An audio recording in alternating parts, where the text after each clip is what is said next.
Imagine standing in the public square of Athens in the 5th century BCE. This city was not only the philosophical center of the ancient world, it was a fragile political ecosystem, constantly balancing between democracy and chaos. Here, law was not an abstract idea.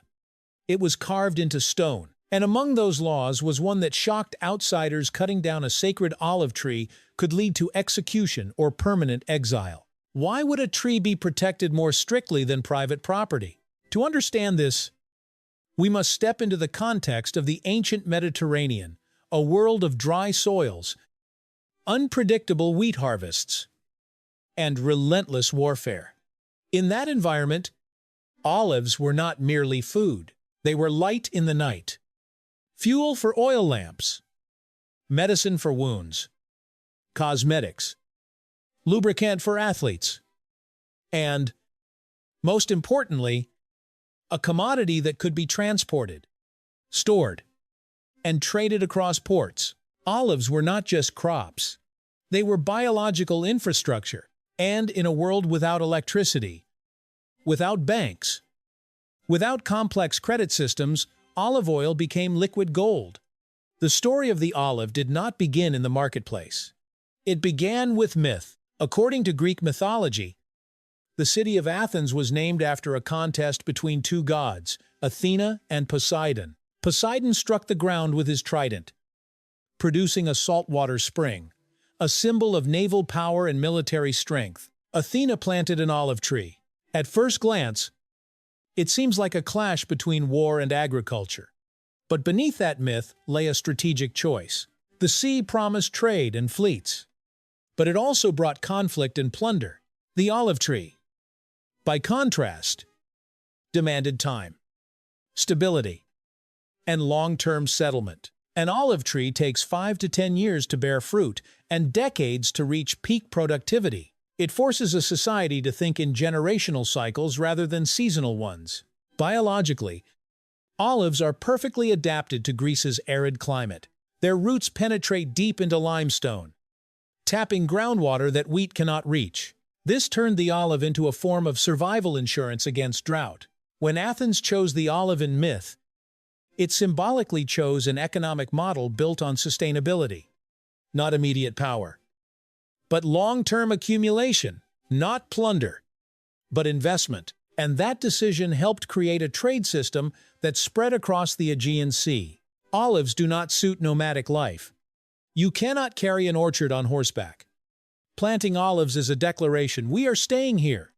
This had profound social consequences. An olive grove represented long-term fixed wealth.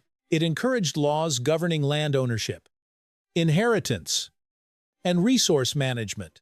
In ancient Athens, sacred olive trees known as moriae belonged to the state, and protecting them was a collective duty. Economically, olive oil possesses high energy density due to its oleic acid content, a monounsaturated fatty acid with a single cis double bond. That structural bend keeps the oil liquid at room temperature and more resistant to oxidation than many animal fats. This made it an ideal fuel for lamps. Light extended the hours available for work and study. In an intellectual society like Athens, light was not merely convenience. It was an instrument of civilization. Archaeologists have uncovered thousands of amphorae used to transport olive oil across the Mediterranean. Their shapes were standardized for efficient stacking on ships, evidence of a structured trade network rather than random exchange. Olives did not only nourish bodies, they nourished institutions. At the ancient Olympic Games, victorious athletes did not receive gold medals. They received wreaths and jars of olive oil. Because olive oil had high liquidity, it could be eaten, burned for light, used as cosmetics, and traded for goods. In the ancient economy, a multifunctional commodity held more practical value than precious metals, which primarily served as stores of wealth. In Rome, the state even organized olive oil distributions to citizens as part of social welfare policy. The remains of Monte Testaccio, a hill in Rome, formed from millions of broken amphora shards, stand as evidence of the massive scale of olive oil. Commerce. Olive oil was not just food, It was a standard for storing value. In a world without central banks, stable and widely demanded goods became the foundation of economic trust. The olive evolved into a unit of prosperity, and when a commodity becomes standardized, it opens the door to a broader commercial ecosystem. Fresh olives cannot be eaten immediately because they contain oleuropein, a phenolic compound responsible for intense bitterness. Humans developed curing techniques such as brining and fermentation to remove that bitterness. This process relies on osmosis. Salt solutions draw bitter molecules out of the fruit's flesh. Lactic acid bacteria convert sugars into lactic acid, lowering pH and preserving the olives for months. These techniques were standardized across the Mediterranean. A merchant in Carthage could recognize and accept olives from Athens because the processing methods were similar. Olives became a shared food protocol, a cross-cultural commercial language. Such standardization created networks of exchange not only for goods, but also for ideas and laws. When ports shared the same product, they shared quality standards and mutual trust.